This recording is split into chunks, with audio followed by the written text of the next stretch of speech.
नमस्कार साथियों, बिहार शिक्षक भर्ती बीपीएससी टीआरई 4.0 के लिए एनसीईआरटी भूगोल एमसीक्यू प्रश्नों की श्रृंखला में आप सभी का स्वागत है।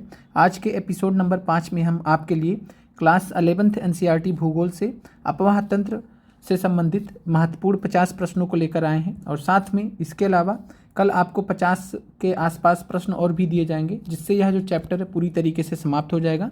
तो कुल मिलाकर अपवाह तंत्र, जिसके अंतर्गत हम पूरे भारत के नदी तंत्र को देखेंगे, उसके अंतर्गत आपको 100 महत्वपूर्ण प्रश्न मिलेंगे, जिससे आपके परीक्षा में हर प्रकार से तैयारी पूरी हो जाएगी इस चैप्टर से रिलेटेड। क्लास 11th का अध्याय नंबर 3 है अपवाह तंत्र, जिससे संबंधित हम प्रश्नों को देखने जा रहे हैं। तो आप सभी लोग कमेंट कर सकते हैं लाइव सेशन में 10 बजे सवेरे ज़रूर जुड़ें, और जिससे आप अपना टेस्ट भी कर सकते हैं कि आपके कितने प्रश्न सही हो रहे हैं, और साथ में आप अन्य अभ्यर्थियों के भी कमेंट देख सकते हैं।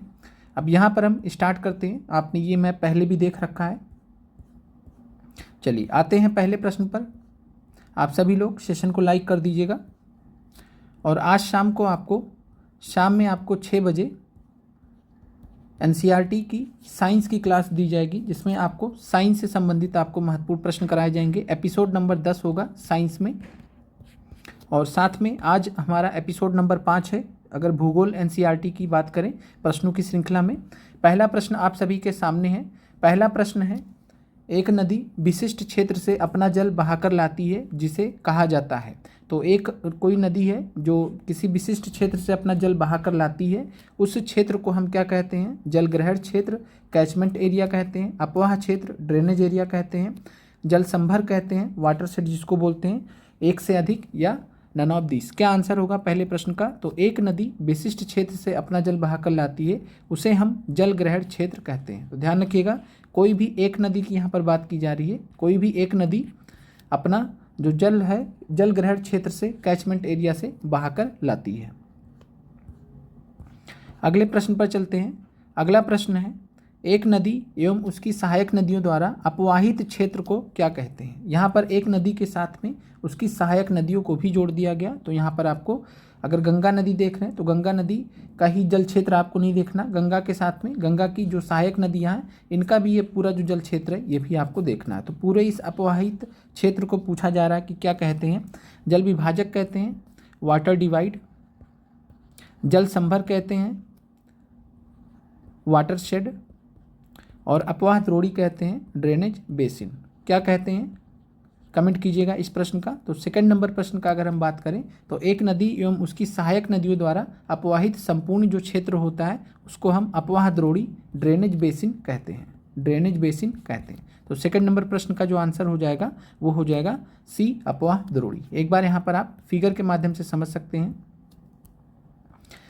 अगर हम यहाँ पर बात करते हैं, जैसे यहाँ पर जो है आप लूनी नदी का उदाहरण देख सकते हैं कि ये जो पूरा क्षेत्र है लूनी नदी का, जहाँ से जल लेकर आ रही है, तो इस क्षेत्र को पूरा हम कहेंगे जल ग्रहण क्षेत्र, कैचमेंट एरिया। लेकिन वहीं पे अगर हम गंगा नदी की बात करते हैं तो गंगा नदी पे आप यहाँ पर देखेंगे, गंगा नदी में यहाँ पर आप देखेंगे कि गंगा नदी यहाँ पर बहुत सारे, अगर हम बात करें तो बहुत सारे यहाँ पर आप सहायक नदियों को भी देख पा रहे हैं दोनों तरफ से। अब यहाँ पर जो ये पूरा क्षेत्र आप यहाँ पर देख पा रहे हैं, एक हिसाब से जो पूरा क्षेत्र यहाँ पर ये देख पा रहे हैं, इस पूरे क्षेत्र को हम बोलते हैं अपवाह द्रोणी। क्या बोलते हैं? अपवाह द्रोणी या ड्रेनेज बेसिन। इस पूरे अपवाह क्षेत्र को हम क्या बोलते हैं? अपवाह द्रोणी या ड्रेनेज बेसिन। अब हम अगले प्रश्न पर आते हैं, और अगला प्रश्न है उसके लिए भी वापस मैप पर आना पड़ेगा। अगला प्रश्न आपके सामने है, एक अपवाह द्रोणी को दूसरे से अलग करने वाली सीमा को हम क्या कहते हैं? एक अपवाह द्रोणी को दूसरे से अलग करने वाली, यानी दूसरे अपवाह द्रोणी से अलग करने वाली सीमा को हम क्या कहते हैं? यानी कोई ऐसी बाउंड्री हो, कोई ऐसी सीमा हो जिससे एक नदी का जो अपवाह द्रोणी हो वो दूसरे नदी के अपवाह द्रोणी से अलग कर दिया जाए, तो उसको अपवाह क्षेत्र बोलते हैं, जल विभाजक या जल संभर कहते हैं, जल ग्रहण क्षेत्र कहते हैं। क्या कहते हैं? तो एक अपवाह द्रोणी को दूसरे से अलग करने वाली सीमा को हम क्या कहते हैं? उसको हम कहते हैं जल विभाजक या जल संभर। अगला प्रश्न इसी से ही रिलेटेड है, वहाँ से फिर हम मैप पर चल देंगे। प्रश्न आपके सामने है, अरब सागर का अपवाह तंत्र और बंगाल की खाड़ी का अपवाह तंत्र किस जल विभाजक द्वारा विलग किए गए हैं? विलग मतलब अलग किए गए हैं। तो अरब सागर का अपवाह तंत्र बंगाल की खाड़ी का अपोह तंत्र, तो एक तरफ अरब सागर में जो नदियाँ जा रही हैं, दूसरी तरफ बंगाल की खाड़ी में जो नदियाँ जा रही हैं, तो उन दोनों नदियों का जो पूरा अपोह तंत्र है उसको अलग कौन करता है, जो अलग करते हैं उन्हीं को हम बोलते हैं जल विभाजक, वाटर डिवाइड। तो यहाँ पर ऑप्शन आपके सामने है, दिल्ली कटक, अरावली, सह्याद्री, उपयुक्त में से सभी, क्या आंसर होगा, या नन ऑफ दिस। तो चौथे नंबर प्रश्न का यहाँ पर अगर हम देखें तो दिल्ली कटक, दिल्ली रिज भी है, इंग्लिश में रिज बोलते हैं, अरावली की पहाड़ियाँ भी हैं, सह्याद्री भी है, उपयुक्त में से सभी है। एक बार मैप से आप इसको देखेंगे तो आपको ज़्यादा बेटर समझ में आएगा। अब यहाँ पर आंसर यहाँ पर आपका उपयुक्त में से एक से अधिक है, तो चौथे नंबर प्रश्न का आंसर यहाँ पर डी है, उपयुक्त में से सभी। तो सभी यहाँ पर दिल्ली कटक, अरावली, सह्याद्री अरब सागर के अपोह तंत्र और बंगाल की खाड़ी के अपोह तंत्र के बीच में जल विभाजक के रूप में काम करते हैं। जल विभाजक होता क्या है, एक बार आप मैप के माध्यम से समझ लीजिए। यहाँ पर आपको दिखाया गया है मैप के माध्यम से, क्या दिखाया गया है, एक यहाँ पर एक लाइन आप देख पा रहे हैं, कुछ इस प्रकार से एक आप यहाँ लाइन देख पा रहे हैं। इस लाइन की खास बात क्या है कि इस लाइन के आप बाएं देखेंगे, लेफ्ट में देखेंगे, तो लेफ्ट में जब आप देखेंगे तो यहाँ पर आपको सिंधु नदी तंत्र दिखाया गया है जो कि अरब सागर में गिरती है। यहाँ पर साबन नदी, माही नदी, नर्मदा नदी, तापी नदी और साथ में ये लूनी नदी तो यहीं तक है। तो कुल मिलाकर यहाँ पर आपको जो अरब सागर का जो अपोह तंत्र है यहाँ पर दिखाया गया है एक प्रकार से। और इस जो आप यहाँ पर सीमा देख पा रहे हैं, जो ये सीमा बनी हुई है, जो एक लाइन बनी हुई है, इस रेखा के आप जब दाएं तरफ देखते हैं, राइट साइड में देखते हैं, तो यहाँ पर आपको गंगा नदी तंत्र दिखता है। और गंगा नदी तंत्र किस में विसर्जित होती है, तो ये बंगाल की खाड़ी में विसर्जित होती है। कुछ उसी प्रकार से थोड़ा सा जब आप नीचे आते हैं तो ये जो आप यहाँ पे आप लाइन देख पा रहे हैं, तो इसके इस साइड में, दाएँ साइड में जितना भी नदियां हैं ये सभी कहाँ जा रही हैं, तो बंगाल की खाड़ी में जा रही हैं। वहीं इसके लेफ्ट में जितनी भी हैं वो कहाँ पे जा रही हैं, अरब सागर में जा रही हैं। तो कुल मिलाकर आप यहाँ पर देख रहे हैं कि यहाँ पर क्या है, तो यहाँ पर हमने आपसे पहले भी बात किया था, यहाँ पर है दिल्ली कटक या दिल्ली रिज भी है। और दिल्ली रिज पर किसका कार्यालय, किसका जो हाउस है वो स्थित है, तो आपको मालूम है कि जो प्रेसिडेंट हाउस है, राष्ट्रपति भवन हमारे देश के जो राष्ट्रपति हैं, इस समय महिला राष्ट्रपति हैं, तो माननीय राष्ट्रपति जी का जो भवन है वो दिल्ली कटक या दिल्ली रिज का ही हिस्सा है, उसी पर स्थित है। तो दिल्ली रिज जो है एक हिसाब से यहाँ पर वाटर डिवाइड के रूप में काम करता है, जल विभाजक के रूप में काम करता है। थोड़ा नीचे जब आएंगे तो यहाँ पर क्या है, अरावली की पहाड़ियाँ, तो ये भी जल विभाजक के रूप में कार्य कर रही हैं अरब सागर और बंगाल की खाड़ी नदियों के अपोह तंत्र के बीच में। फिर थोड़ा नीचे जब हम आएंगे तो यहाँ पर आप देखेंगे, यहाँ पर क्या है, वेस्टर्न घाट से पश्चिमी घाट, और पश्चिमी घाट का वह हिस्सा जो महाराष्ट्र में स्थित है उसको हम किस नाम से जानते हैं, तो आप कहेंगे सह्याद्री के नाम से जानते हैं। साथ में कर्नाटक तमिलनाडु में किस नाम से जानते हैं, कर्नाटक तमिलनाडु में आप कहेंगे नीलगिरी के नाम से जानते हैं। साथ में यहाँ पर केरल में किस नाम से जानते हैं, कमेंट कीजिएगा। इसको हमने आपको पहले भी पढ़ा रखा है। तो अब आगे बढ़ते हैं, उम्मीद करते हैं कि आपको जल विभाजक का जो कॉन्सेप्ट है वो समझ में आ गया होगा। अगले प्रश्न पर चलते हैं। चलिए अगला प्रश्न है, कुल अपोह क्षेत्र का लगभग कितना प्रतिशत भाग भारत की नदियों द्वारा बंगाल की खाड़ी में जल विसर्जित किया जाता है। तो कुल अपोह क्षेत्र का लगभग कितना प्रतिशत भाग, यानी जितनी भी नदियाँ भारत में बहती हैं उनका टोटल जल का कितना प्रतिशत भाग नदियों द्वारा बंगाल की खाड़ी में विसर्जित किया जाता है, 23%, 77%, 80%। तो इस प्रश्न का जो राइट आंसर है वो है बी, 77%। तो 77% और 23% ध्यान रखिएगा, अरब सागर में नदियाँ जल गिराती हैं। 23% जल अरब सागर में नदियों द्वारा ले जाया जाता है, 77% बंगाल की खाड़ी में। तो आप देख सकते हैं कि जो भारत का नदियों का अपोह तंत्र है वो ज़्यादा किससे जुड़ा हुआ, तो बंगाल की खाड़ी से। अगला प्रश्न है, निम्नलिखित में से कौन सी नदी की द्रोणी भारत में सबसे बड़ी है। तो भारत का सबसे लार्जेस्ट रिवर बेसिन कौन सा है, कौन सी नदी द्रोणी भारत में सबसे बड़ी है, सिंधु नदी द्रोणी, ब्रह्मपुत्र नदी द्रोणी, गंगा, कृष्णा, क्या आंसर होगा। तो यहाँ पर जब नदी द्रोणी की बात आएगी तब आपको सहायक नदियों को भी जोड़ना है, साथ में कंडीशन लगा दिया गया भारत में आपसे पूछा गया तो लार्जेस्ट रिवर बेसिन भारत में कौन सी है। तो छठे प्रश्न का जो राइट आंसर यहाँ पर हो जाएगा सी, गंगा नदी है। तो गंगा नदी यहाँ पर आंसर हो जाएगा। भारत के केस में हमेशा ध्यान रखिएगा गंगा जो है नंबर 1 पर है। अगले प्रश्न पर यहाँ पर चलते हैं। अगला प्रश्न है, निम्नलिखित में से कौन सी नदी बंगाल का शोक के नाम से जानी जाती थी। तो कुल मिलाकर एक टाइम था जब नदी थी जिसका यहाँ पर आपको नाम बताना है कि जिसको हम बंगाल के शोक के नाम से जानते थे बहुत पहले। फिर जो है उस नदी के नाम से एक परियोजना आई और उस परियोजना के आने के बाद से परिस्थितियाँ बदली। तो गंडक नदी, कोसी नदी, सोन नदी, दामोदर नदी। तो किस नदी को बंगाल का शोक कहते हैं? तो 7वें प्रश्न का जो राइट आंसर वो है दामोदर। तो दामोदर को हम बंगाल का शोक कहते हैं। और दामोदर नदी घाटी परियोजना कब आई थी? आप कमेंट कीजिएगा। दामोदर नदी घाटी परियोजना कब आई थी? तो ये आया था 1948 में। आज़ाद भारत की सबसे पहली नदी घाटी परियोजना है। अगले प्रश्न पर चलते हैं। और जब यह नदी घाटी परियोजना आई थी दामोदर नदी घाटी परियोजना जब आई थी तो झारखंड का भाग इसमें आता है। और झारखंड उस समय किसका भाग था? बिहार का। तो इस हिसाब से आप देखेंगे तो बिहार का भी पहला जो बिहार में जिस तरीके से प्रश्न आपसे पूछा गया था TRE 3 में, बिहार में पहली नदी घाटी परियोजना, तो आपका आंसर दामोदर माना था। अगले प्रश्न पर चलते हैं। अगला प्रश्न है निम्नलिखित में से कौन सी नदी पंचनद में शामिल नहीं है? यहाँ पर आपको बताना है निम्नलिखित में से कौन सी नदी पंचनद में शामिल नहीं है। पंचनद क्या होते हैं? तो यहाँ पर आपको बता दें कि पंजाब की 5 नदियाँ हैं जिनको हम पंचनद कहते हैं। और इन 5 नदियों की खास बात ये है कि ये सिंधु नदी के क्या है? सिंधु नदी के ये सहायक नदियाँ हैं। तो कुल मिलाकर पंचनद में शामिल कौन नहीं है? तो सिंधु ही शामिल नहीं होगा, क्योंकि यहाँ पर अगर हम बात करेंगे सिंधु नदी की सहायक नदियों के बारे में यहाँ से आपसे पूछा जा रहा है। सिंधु नदी की सहायक नदियों को पंजाब में पंचनद के नाम से जाना जाता है। तो पंचनद में रावी आती हैं, चिनाब आती हैं, झेलम आती है, सतलुज आती हैं और एक क्या आती हैं? ब्यास आती हैं। तो 5 नदियाँ हैं टोटल। और सिंधु तो मेन नदी है, प्रमुख नदी है, मुख्य नदी है, तो इसलिए पंचनद में शामिल सिंधु नहीं है। क्लियर हो गया होगा आपको। सिंधु की सहायक नदियों को जो पंजाब में पंचनद के नाम से जाना जाता है।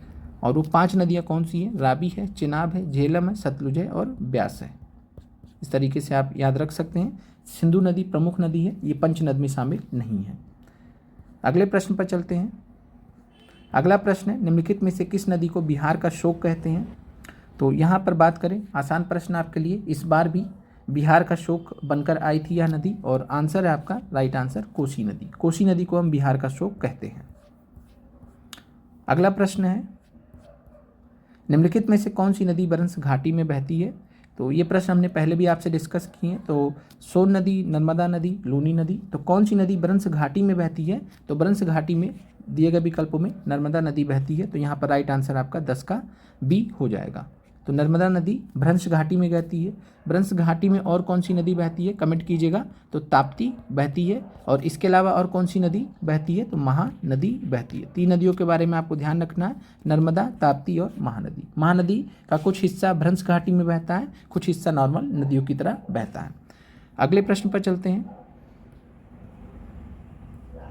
अगला प्रश्न है निम्नलिखित में से कौन सा अलकनंदा एवं भागीरथी का संगम स्थल है? तो अलकनंदा और भागीरथी नदियों का संगम स्थल बताना है कि कहाँ पर अलकनंदा और भागीरथी मिल जाते हैं। विष्णुप्रयाग में, रुद्रप्रयाग में, कर्णप्रयाग में या देवप्रयाग में। तो क्या आंसर होगा? अलकनंदा और भागीरथी कहाँ पर आकर मिलते हैं? तो यहाँ पर राइट आंसर आपका हो जाएगा 11वें नंबर प्रश्न का D, देवप्रयाग। तो ध्यान रखिएगा, देवप्रयाग वह स्थान है जहाँ पर अलकनंदा और भागीरथी नदियाँ आकर मिल जाती हैं। तो यहाँ पर 11 का आंसर D हो जाएगा। अगले प्रश्न पर चलते हैं। अगला प्रश्न है निम्नलिखित अपवाह तंत्र के बारे में कौन सा कथन सही है? तो हिमालयी अपवाह तंत्र के बारे में कौन सा कथन सही है? यानी हिमालय की नदियों के जो अपवाह तंत्र हैं उसके बारे में आपको यहाँ पर बताना है। तो इसमें मुख्यतः गंगा, सिंधु और ब्रह्मपुत्र नदी द्रोणियाँ शामिल हैं। यह नदियाँ गहरे महाखड्डों गॉर्ज से गुजरती हैं जो हिमालय के उत्थान के साथ साथ अपरदन क्रिया द्वारा निर्मित हैं। फिर यह नदियाँ अपने पर्वतीय भाग में B आकार की घाटियाँ, छिप्रिकाएँ एवं जलप्रपात बनाती हैं। उपयुक्त में से सभी या उपयुक्त में से कोई नहीं। क्या आंसर होगा 12वें नंबर प्रश्न का? तो हिमालयी अपवाह तंत्र के बारे में अगर बात करेंगे तो इसमें गंगा, सिंधु और ब्रह्मपुत्र नदी द्रोणियाँ शामिल होती हैं। बिल्कुल सही है। ये नदियाँ गहरे महाखड्डों गॉर्ज से गुजरती है, निर्माण भी करती हैं, जैसे कि सिंधु गॉर्ज, सिंधु महाखड्ड हिमालय के उत्थान के साथ साथ अपरदन क्रिया द्वारा ये निर्मित की गई हैं। ये नदियाँ अपने पर्वतीय भाग में B आकार की घाटियाँ, छिप्रिकाएँ और जलप्रपात भी बनाती हैं। तो यहाँ पर आंसर है आपका उपयुक्त में से सभी राइट आंसर है। अगले प्रश्न पर चलते हैं। हिमालयी नदियों के द्वारा मैदानों में किन निक्षेपण स्थलाकृतियों का निर्माण किया जाता है? तो निक्षेपणात्मक का मतलब होता है डिपोजिशनल। तो डिपोजिशनल लैंडफॉर्म्स का यहाँ पर तो डिपोजिशनल लैंडफॉर्म्स निक्षेपणात्मक स्थलाकृतियों का निर्माण किया जाता है हिमालयी नदियों के द्वारा मैदान में। तो यहाँ पर मैदानों में आपसे पूछा गया, प्लेन्स में पूछा गया है गुम्फित वाहिकाएं जिनको हम ब्रेडेड चैनल्स बोलते हैं, गोखुर झील जिनको हम ऑक्सबो लेक्स बोलते हैं, समतल घाटियाँ जिनको हम फ्लैट वैली कहते हैं। उपयुक्त में से एक से अधिक या नन, क्या आंसर होगा? तो हिमालयी नदियों के द्वारा मैदानों में गुम्फित वाहिकाएं, गोखुर झील, समतल घाटियाँ ये सभी बनाई जाती हैं। तो उपयुक्त में से एक से अधिक यहाँ पर आपका आंसर हो जाएगा। बढ़िया प्रश्न था। गोखुर झील के बारे में आपको मालूम है, ऑक्सबो लेक के बारे में मालूम है। बिहार में जो है बेगूसराय ज़िले में स्थित है कंवर झील। और कंवर झील की खास बात क्या है? तो कंवर झील जो ये गोखुर झील या ऑक्सबो लेक है, या चाप झील इसको बोलते हैं, चाप झील भी बोलते हैं। एशिया की सबसे बड़ी ऑक्सबो लेक या गोखुर झील भी है। किस नदी के द्वारा बनाई गई है? तो किस नदी के द्वारा गोखुर झील का, कंवर झील का निर्माण हुआ है? तो इसका नाम है बूढ़ी गंडक। तो ध्यान रखिए, गंडक नहीं है, बूढ़ी गंडक नदी के द्वारा कंवर झील का निर्माण किया गया है। तो यहाँ पर आंसर 13 में भी डी हो जाएगा। अगला प्रश्न है विशाल इंडो ब्रह्म नदी। तो ध्यान रखिएगा, पहले एक ही नदी होती थी जब हिमालय का निर्माण नहीं हुआ था, और हिमालय के निर्माण के बाद नदी का जो मुख्य नदी थी वो 3 नदी तंत्रों में बट गई, विशाल इंडो ब्रह्म नदी। और जब यह नदी एक ही नदी के रूप में बहती थी तो इसको हम विशाल इंडो ब्रह्म नदी का नाम रखें इसका। और ये 3 मुख्य अपवाह तंत्रों में विभाजन इसका जो हुआ है, पहला ये तंत्र आप देख पा रहे हैं जिसको आज के डेट में हम सिंधु नदी तंत्र बोलते हैं, दूसरा आप देखते हैं जिसको हम गंगा नदी तंत्र बोलते हैं, तीसरा आप देखते हैं जिसको हम ब्रह्मपुत्र नदी तंत्र बोलते हैं। तो यहाँ पर इंडो ब्रह्म नदी इसको बोला गया। और ये 3 मुख्य अपवाह तंत्रों में इसका जो विभाजन हुआ, यानी 3 तंत्रों में जो बट गई है, वो किस काल में हुआ है? तो 14 नंबर प्रश्न का राइट आंसर क्या होगा? तो राइट आंसर है प्लीस्टोसीन काल। और ये सभी प्रश्न आप जो यहाँ पर देख पा रहे हैं सारे के सारे एनसीईआरटी से प्रश्न लिए गए हैं। ईजी से लेकर मॉडरेट से लेकर टफ तक सारे क्वेश्चन यहाँ पे आपको मिलेंगे, इससे इतर आपको कहीं भी प्रश्न नहीं मिलेंगे। चलिए अगले प्रश्न पर चलते हैं। सिंधु नदी की भारत में लंबाई कितनी किलोमीटर है? तो 15वें नंबर प्रश्न का आंसर बताइए कि सिंधु नदी की भारत में लंबाई कितनी किलोमीटर है? 750 किलोमीटर, 1114 किलोमीटर, 1248 किलोमीटर, क्या आंसर होगा? तो सिंधु नदी की भारत में जो कुल लंबाई है वो है 1114 किलोमीटर। और अगर हम बात करें सिंधु नदी की कुल लंबाई, तो सिंधु नदी की कुल लंबाई है 2880 किलोमीटर। तो वैसे तो गंगा से बड़ी लंबी नदी है, लेकिन अगर हम बात करें सिंधु नदी की तो भारत में इसकी कुल लंबाई कितनी है? तो भारत में इसकी कुल लंबाई है 1114 किलोमीटर। तो ध्यान रखिएगा 1114 किलोमीटर है। इसके अलावा भारत में क्षेत्रफल कितना है सिंधु नदी का? तो ये भी आप याद रखिएगा 3,21,289, 3,21,289 वर्ग किलोमीटर। अगले प्रश्न पर चलते हैं। अगला प्रश्न है निम्नलिखित में से कौन सी नदी हिमालय की सबसे पश्चिमी नदी है? तो हम आगे चलकर प्रश्न देखेंगे, पूर्वी नदी का भी देखेंगे, देखा भी हमने इससे पहले। यहाँ पर आपको बताना है कि कौन सी नदी हिमालय की सबसे पश्चिमी नदी है। सिंधु नदी है, सतलुज नदी है, झेलम नदी है। तो अगर हम बात करेंगे हिमालय की सबसे पश्चिमी नदी तो वो है सिंधु नदी। यहाँ पर आप देख भी सकते हैं, मैप के माध्यम से भी हम आपको दिखा देते हैं। हिमालय की सबसे पश्चिमी नदी है सिंधु नदी।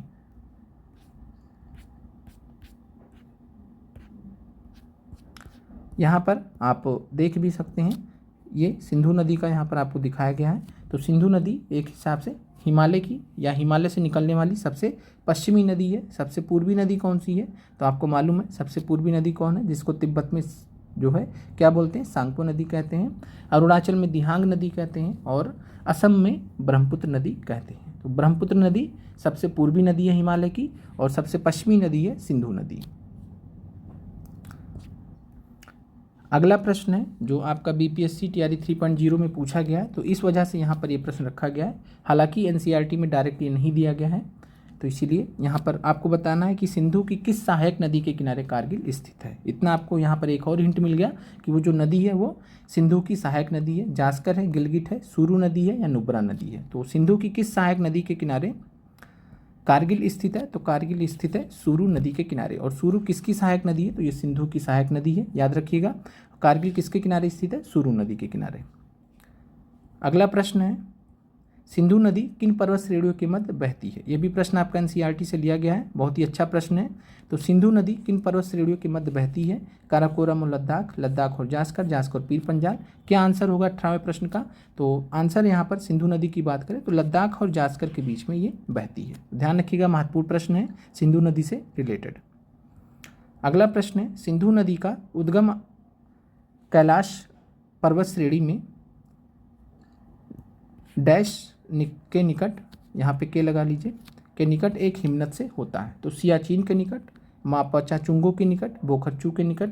तो यहाँ पर अगर हम बात करें सिंधु नदी का, तो सिंधु नदी कैलाश मानसरोवर के पास में, कैलाश मानसरोवर के पास में, तो कैलाश मानसरोवर के पास में एक हिमनद से होता है। और उस हिमनद के पास में जो स्थान जो यहाँ पे आपसे पूछा गया है कि उस हिमनद के पास में जो स्थान है उसका नाम है बोखरचू। तो ध्यान रखिएगा, बोखरचू नामक स्थान के निकट एक हिमनद से सिंधु नदी का उद्गम होता है कैलाश पर्वत श्रेणी में, और कैलाश पर्वत श्रेणी में मानसरोवर के निकट। तो याद रखिएगा, कैलाश मानसरोवर के निकट। यहाँ पे राइट आंसर 19वें प्रश्न का सी है, बोखरचू। अगले प्रश्न पर चलते हैं। अगला प्रश्न है, निम्नलिखित में से कौन सा हिमनद नुब्रा घाटी में अवस्थित है? तो यहाँ पर आपको बताना है कि कौन सा हिमनद नुब्रा घाटी में अवस्थित है। सियाचिन है, बाल्टेरो है, हिस्पर है। तो अगर हम बात करें नुब्रा घाटी की, तो नुब्रा घाटी से जो है क्या बनेगा, आप याद करिए, तो नुब्रा नदी से ही नुब्रा घाटी बनेगा। और नुब्रा नदी की उत्पत्ति कहाँ होती है? तो नुब्रा नदी की उत्पत्ति होती है सियाचिन में। तो नुब्रा नदी की उत्पत्ति अगर सियाचिन में होती है तो सियाचिन नुब्रा घाटी में ही अवस्थित होगा। इस हिसाब से भी आप सोच सकते थे। तो आंसर यहाँ पे आपका सियाचिन है राइट आंसर। अगला प्रश्न है, निम्नलिखित में से किस हिमालयी नदी को सिंघी खंबान कहते हैं? घाघरा को, ब्रह्मपुत्र को, सतलुज को, किसको कहते हैं सिंघी खंबान? कमेंट कीजिएगा, या एक से अधिक। और साथ में ये भी कमेंट कीजिएगा कि सतलुज को हम किस नाम से जानते हैं। अभी हम आगे देखेंगे भी प्रश्न कि सतलुज को किस नाम से जानते हैं। अगर आपको मालूम है तो कमेंट कीजिए, देखते हैं कि आपने कितना पढ़ाई किया एनसीईआरटी से। तो निम्नलिखित में से किस हिमालयी नदी को सिंघी खंबान कहते हैं? तो इस प्रश्न का आंसर नन ऑफ दीज हो जाएगा। कारण है कि सिंधु नदी यहाँ पर आपका आंसर होना चाहिए, जो कि विकल्प में नहीं है। तो राइट आंसर यहाँ पे सिंधु नदी है। सिंधु नदी को हम क्या बोलते हैं? सिंघी खंबान, सिंघी खंबन या सिंघी खंबान। और सिंघी खंबान का मतलब क्या होता है? तो शेर मुख, यानी शेर जैसा मुख। अगले प्रश्न पर चलते हैं। सिंधु नदी लद्दाख श्रेणी को काटते हुए लद्दाख में किस स्थान के समीप एक दर्शनीय महाखड्ड का निर्माण करती है? तो यहाँ पर आप एनसीईआरटी पढ़ेंगे तो यहाँ लद्दाख की जगह पे जम्मू कश्मीर लिखा है। वो पुराने मानचित्र के हिसाब से लिखा है, जब लद्दाख और जम्मू कश्मीर को लगभग आधा आधा बांटा गया था। लेकिन आज के डेट में आप देखेंगे तो जो लद्दाख यूनियन टेरिटरी है और जम्मू कश्मीर है, तो लद्दाख को बहुत बड़ा कर दिया गया है, जम्मू कश्मीर को छोटा कर दिया गया है भारत सरकार द्वारा। तो इसलिए यहाँ पर टेक्निकली आज के डेट में जो ये महाखड्ड का निर्माण करती है सिंधु, अब वो लद्दाख में पड़ता है। पहले जम्मू कश्मीर में पड़ता था, अब लद्दाख में पड़ता है। तो ध्यान रखिएगा, एनसीईआरटी में इसको आप सही कर लीजिएगा। तो सिंधु नदी लद्दाख श्रेणी को काटते हुए लद्दाख के किस स्थान पर दर्शनीय महाखड्ड का निर्माण करती है? गिलगिट, कारगिल, द्रास। क्या आंसर होगा यहाँ पर? तो जो महाखड्ड का निर्माण करती है जिसको हम सिंधु महाखड्ड बोलते हैं या सिंधु गॉर्ज बोलते हैं, तो इसका आंसर हो जाएगा गिलगिट।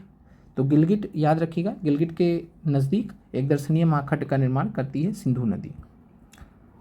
अगले प्रश्न पर चलते हैं। हिमालय में सबसे गहरा गॉर्ज या महाखड्ड किस नदी द्वारा बनाया गया है? तो सबसे गहरा गॉर्ज या महाखड्ड किस नदी द्वारा बनाया गया? चिनाब द्वारा, ब्रह्मपुत्र द्वारा, सिंधु द्वारा। तो सबसे गहरा गॉर्ज की अगर हम बात करें तो ये सिंधु नदी द्वारा बनाया गया, याद रखिएगा, महत्वपूर्ण प्रश्न है।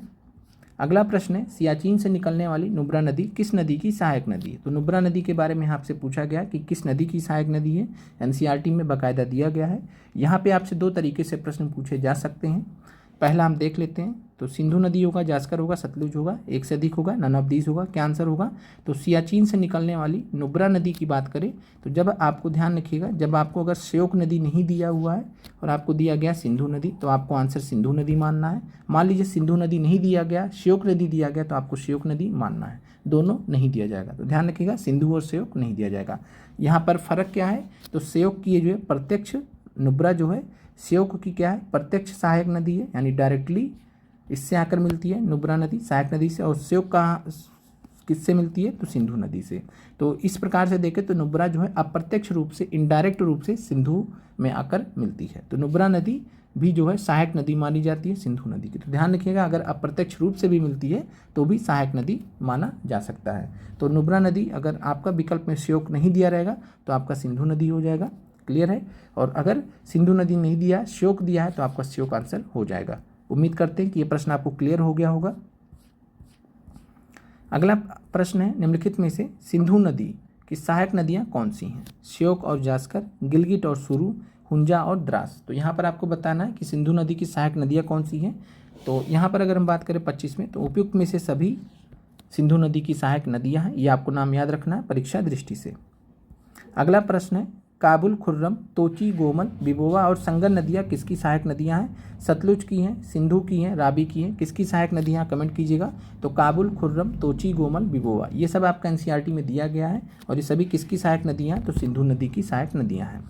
अगला प्रश्न है, सिंधु नदी पाकिस्तान में किस स्थान के निकट पंचनद का जल प्राप्त करती है? तो यहाँ पर आपसे पूछा गया है कि जब पांचों नदियाँ, जो पंचनद जिसको बोलते हैं, जब पांचों नदियाँ आकर आपस में मिल गई, मान लीजिए, तो मिलने के बाद अंततः सिंधु नदी यहाँ से आ रही है, तो सिंधु नदी में जिस स्थान पर मिलती है, ये 5 नदियाँ हैं, पंचनद हो गई तो जो है, और यहाँ पर ये स्थान है, उस स्थान को पूछा जा रहा है, पाकिस्तान में पड़ता है, ये आपका सिंधु नदी है, ये आपका पंचनद वाला हिस्सा है।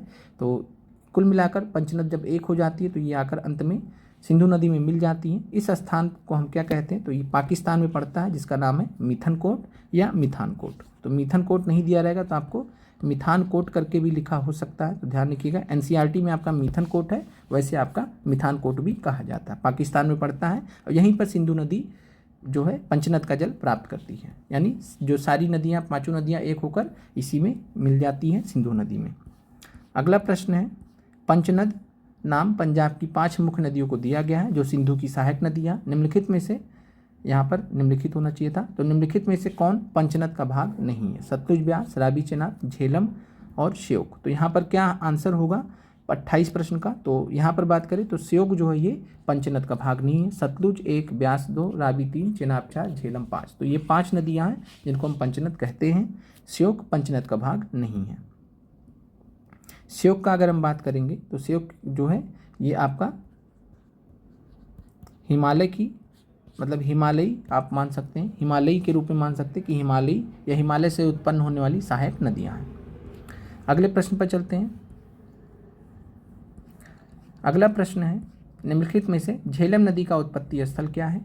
वेरीनाग झरना है, रोहतांग दर्रा है, गंगोत्री हिमनद है। तो यहाँ पर बात करें झेलम नदी का, तो झेलम नदी का जो उत्पत्ति स्थल है वो है वेरीनाग झरना। कमेंट कीजिएगा वेरीनाग झरना किस भारतीय राज्य में है। तो अगर हम बात करें निम्नलिखित में से झेलम नदी का उत्पत्ति स्थल, तो वेरीनाग झरना यहाँ पर आपका राइट आंसर, और ये कश्मीर घाटी के दक्षिणी पूर्वी भाग में पीर पंजाल गिरिपद में स्थित है। आगे बढ़ते हैं। अगला प्रश्न है, निम्नलिखित में से कौन सी नदी श्रीनगर और बूलर झील से बहते हुए तंग एवं गहरे महाखड्ड से गुजरती है? इसके अलावा आपसे प्रश्न पूछा जा सकता है कि निम्नलिखित में से किस नदी से बूलर झील को जल प्राप्त होता है? तो ये दोनों प्रश्न आपसे पूछे जा सकते हैं। तो श्रीनगर और बूलर झील से बहते हुए कौन नदी जाती है? तो यहाँ पर चेनाब है, झेलम है, रावी है। क्या आंसर हो जाएगा? तो यहाँ पर झेलम नदी की बात की जा रही है और झेलम नदी से ही पानी मिलता है बूलर झील को, ये भी याद रखिएगा। अगले प्रश्न पर चलते हैं। निम्नलिखित में से सिंधु की सबसे बड़ी सहायक नदी कौन सी है? चेनाब है, झेलम है, सतलुज है। क्या राइट आंसर होगा? तो सिंधु की सबसे बड़ी सहायक नदी जो है, सबसे बड़ी सहायक नदी सिंधु की कौन है एज पर एनसीईआरटी? तो आंसर यहाँ पे आपका 31वें नंबर प्रश्न का है ए, चेनाब। तो ध्यान रखिएगा, चेनाब जो है सिंधु की सबसे बड़ी सहायक नदी है। चेनाब की अगर हम बात करें, तो चेनाब जो है यहाँ पर ध्यान रखिएगा, चंद्रा और भागा नामक 2 सरिताओं के मिलने से बनती हैं, यानी 2 छोटी नदियों के मिलने से बनती हैं जिनका नाम है चंद्रा और भागा। और साथ में अगर हम बात करें पाकिस्तान में प्रवेश करने से पहले जो चेनाब नदी है तो 1180 किलोमीटर बहती है। तो ध्यान रखिएगा, पाकिस्तान में प्रवेश करने से पहले 1180 किलोमीटर बहती है। अगले प्रश्न पर चलते हैं। निम्नलिखित में से कौन सी नदी सिंधु की सहायक नदी है जो हिमाचल प्रदेश के कुल्लू पहाड़ियों में रोहतांग दर्रे के पश्चिम से निकलती है? तो यहाँ पे आपको डिस्क्रिप्शन दिया गया है उस नदी का, और वह नदी जो है सिंधु की सहायक नदी भी है। हिमाचल प्रदेश के कुल्लू पहाड़ियों में रोहतांग दर्रे के पश्चिम से निकलती है। तो 32 नंबर प्रश्न का राइट आंसर क्या हो जाएगा? ब्यास, रावी, सतलुज क्या आंसर होगा? तो 32 नंबर प्रश्न का अगर हम बात करें तो 32 नंबर प्रश्न का जो राइट आंसर है वो है बी, रावी। तो ध्यान रखिएगा, रावी यहाँ पर राइट आंसर हो जाएगा, ब्यास नहीं होगा। ब्यास में अंतर है, अभी हम आगे देखेंगे। रिलेशन रोहतांग दर्रे से ब्यास का भी है, लेकिन यहाँ पर अगर हम बात करेंगे तो कुल्लू पहाड़ियों में रोहतांग दर्रे के पश्चिम से निकलती है रावी नदी। ब्यास नदी के बारे में यहाँ पे आपको कथन पूछे हैं। ब्यास नदी रोहतांग दर्रे के निकट ब्यास कुंड से निकलती है। ब्यास हरिके के पास सतलुज नदी में मिल जाती है। पोंग बांध ब्यास नदी पर बना है। उपयुक्त में से एक से अधिक, नन ऑफ दिस क्या आंसर होगा 33 नंबर प्रश्न का? तो ब्यास नदी के बारे में अगर हम बात करेंगे तो ब्यास नदी रोहतांग दर्रे के निकट ब्यास कुंड से निकलती है, बिल्कुल सही है। तो यहाँ आपने फर्क देख लिया, रावी नदी जो है वो रोहतांग दर्रे के पश्चिम से निकलती है और ये रोहतांग दर्रे के निकट से ब्यास कुंड से निकलती है ब्यास नदी। ब्यास हरिके के पास सतलुज नदी में मिल जाती है, ये भी सही है, सतलुज नदी में आकर मिल जाती है ब्यास। और कहाँ पे मिलती है? हरिके के पास में, हरिके बैराज के पास में। पोंग बांध या पोंग डैम ब्यास नदी पर बना है। उपयुक्त में से एक से अधिक, तीनों ही स्टेटमेंट यहाँ पर सही है, तो आंसर डी हो जाएगा 33 नंबर प्रश्न का। अगले प्रश्न पर चलते हैं। निम्नलिखित में से कौन सी नदी तिब्बत में मानसरोवर के निकट राक्षसताल से निकलती है, जहाँ इसे लागचेन खंबाब के नाम से जाना जाता है? आपको हो सकता है ये शब्द नया लगा हो, लेकिन ये भी एनसीईआरटी में दिया गया है। तो आप देख सकते हैं कि एनसीईआरटी में इतनी अच्छी अच्छी चीज़ें दी गई हैं, लेकिन फिर भी अभ्यर्थी भटकते रहते हैं इधर उधर की किताबों में, शॉर्टकट्स में, लेकिन अंत में जब एक छोटा सा भी प्रश्न एनसीईआरटी से आ जाता है तो आप गलत कर बैठते हैं। तो इस चीज़ का आपको इस बार वो गलती आपको नहीं करनी है, इसीलिए आपको बहुत ही मेहनत से हमारी तरफ से एनसीईआरटी का जो प्रश्नों की श्रृंखला वो कराया जा रहा है, जिससे आपका एक एक प्रश्न कवर हो जाए, कुछ भी आपका परीक्षा दृष्टि से बिल्कुल भी ना छूटे, जिससे आपका प्रश्न जो सही होने की संभावनाएं हैं वो 100% की तरफ रहें। 100% जैसा तो कुछ नहीं हो सकता, लेकिन 100% की तरफ रहें।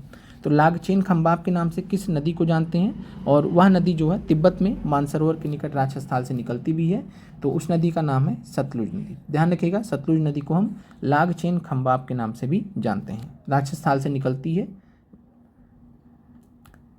अगले प्रश्न पर चलते हैं। अगला प्रश्न है, निम्नलिखित में से कौन सी नदी हिमालय पर्वत श्रेणी में सिपकिला से बहते हुए पंजाब के मैदान में प्रवेश करती है? तो सिपकिला दर्रा आपने पढ़ा है, तो सिपकिला दर्रे की अगर हम बात करें तो सिपकिला दर्रे से होते हुए कौन सी नदी पंजाब के मैदान में प्रवेश करती है? ब्यास, रावी, सतलुज। तो यहाँ पर राइट आंसर अगेन सतलुज है। सतलुज नदी सिपकिला दर्रे से होकर भारत में प्रवेश करती है, पंजाब के मैदान में प्रवेश करती है।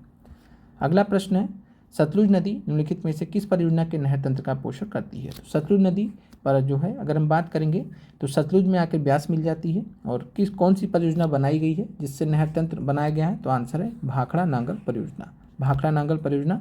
दुलहस्ती परियोजना कमेंट कीजिएगा कि किस नदी पर दुलहस्ती परियोजना बनाई गई है। पोंग बांध तो आपने देख लिया, ब्यास नदी पर। चलिए अगले प्रश्न पर चलते हैं। तो 36 नंबर प्रश्न का जो राइट आंसर हो जाएगा बी, भाखड़ा नांगल परियोजना। सतलुज नदी इसी भाखड़ा नांगल परियोजना का जो नहर तंत्र है उसका पोषण करती है, यानी सतलुज नदी से जल मिलता है।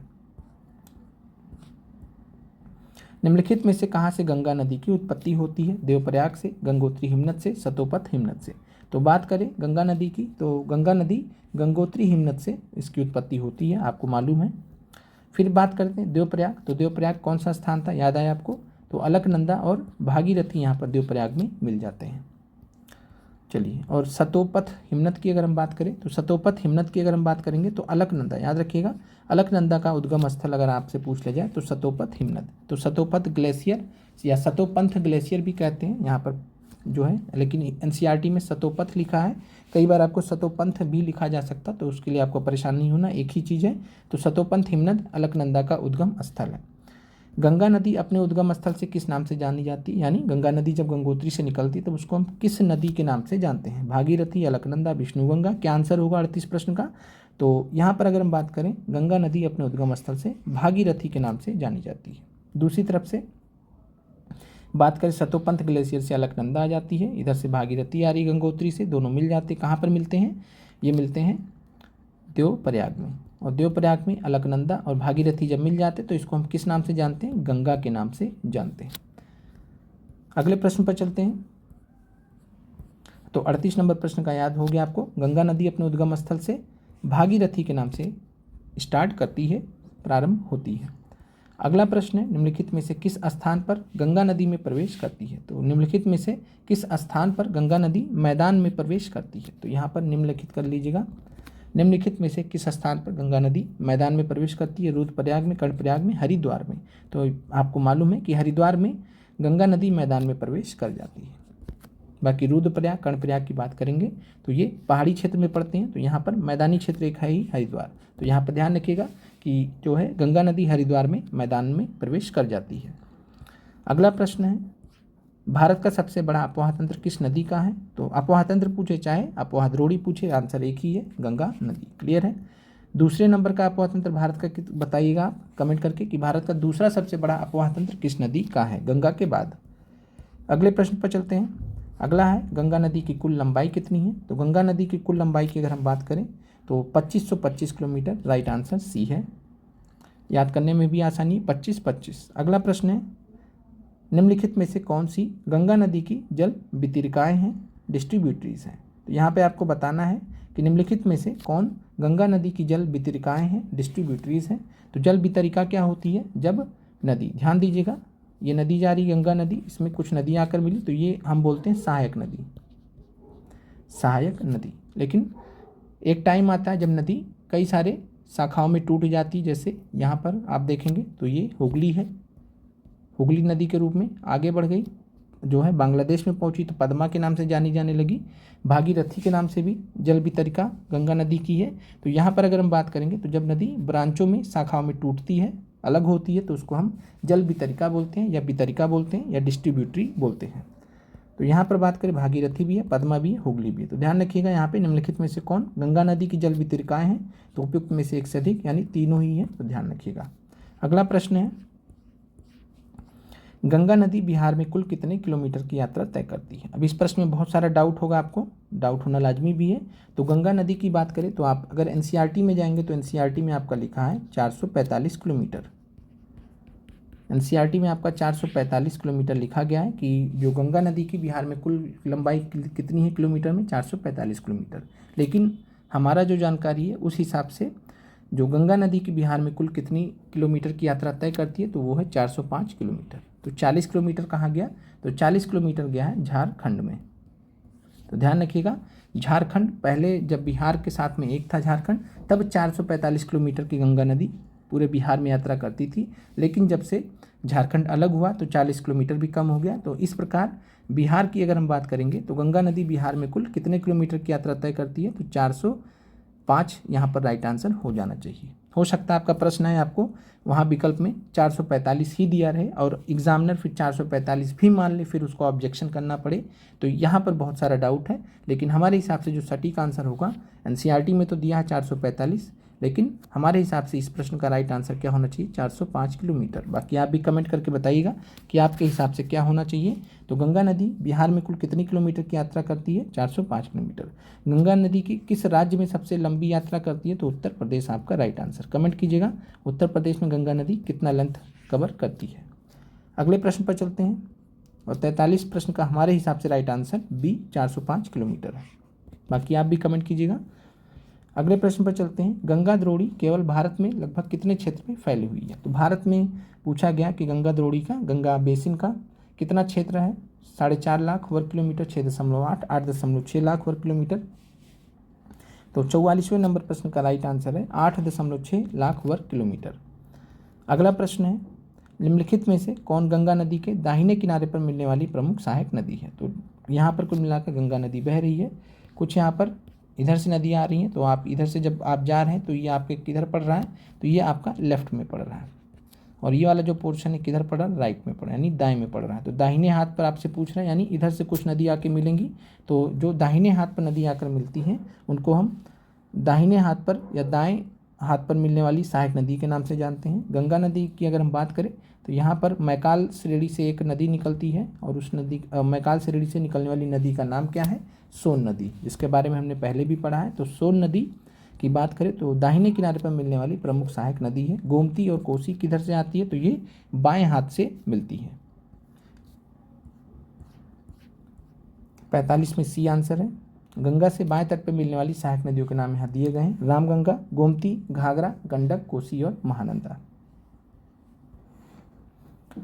चलिए अगले प्रश्न पर चलते हैं। गंगा नदी किस द्वीप के निकट अंततः बंगाल की खाड़ी में जा मिलती है? तो गंगा नदी के बारे में आपसे पूछा गया कि वो कौन सा द्वीप है जिसके निकट बंगाल की खाड़ी में पहुंच जाती है? न्यूमुरे द्वीप, सागर द्वीप, मैथन द्वीप। तो इस प्रश्न का जो राइट आंसर वो है सागर द्वीप। तो ध्यान रखिएगा, सागर द्वीप के निकट गंगा नदी अंततः बंगाल की खाड़ी में जा मिलती है।